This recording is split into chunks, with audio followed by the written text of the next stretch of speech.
સુરતમાં પણ મુસ્લિમ સમાજે વિરોધ નોંધાવ્યો છે અને સુરતમાં રાંદેર ટાઉન ખાતે પાકિસ્તાન વિરુદ્ધ સૂત્રોચ્ચાર કરવામાં આવ્યા। આતંકવાદીના પુતળાનું દહન કરવામાં આવ્યું અને પુતળાને ફાંસી આપી વિરોધ વ્યક્ત કરવામાં આવ્યો। કડકમાં કડક પગલાં ભરાય તેવી લોકોની માંગ છે। હુમલામાં મૃત્યુ પામેલા લોકોને સુરતમાં શ્રદ્ધાંજલિ આપવામાં આવી। તો સુરતના દ્રશ્યો કે જ્યાં મુસ્લિમ સમાજ એકઠો થયો હતો ટાઉન વિસ્તારમાં અને ત્યાં પાકિસ્તાન વિરુદ્ધ નારેબાજી કરીને આતંકીઓને ફાંસી આપવી જોઈએ તેવી માંગ તો કરવામાં આવી। સાથે જ જે મૃતકો છે તેમને કેન્ડલ માર્ચ કરીને અને શ્રદ્ધાંજલિ અર્પણ કરવામાં આવી।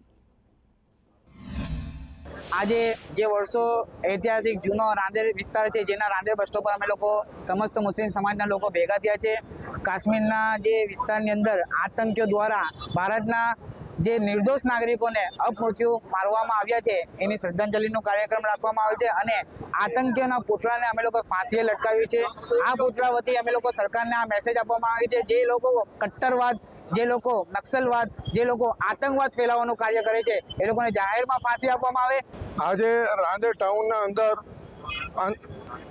જે મૃત્યુ થયા છે, આતંકવાદીઓએ જેમને શહીદ કરવામાં આવ્યા છે તેઓના માટે શ્રદ્ધાંજલિ રાખવામાં આવેલ છે અને રાંદેર વાસીઓ તરફથી અને સમગ્ર ગુજરાત તરફથી અને પૂરા ઇન્ડિયા તરફથી હું અપીલ કરું છું કે જે કોઈ પણ આરોપી કે આતંકવાદી પકડાય તો એનો ઓન ધ સ્પોટ એન્કાઉન્ટર કરવામાં આવે।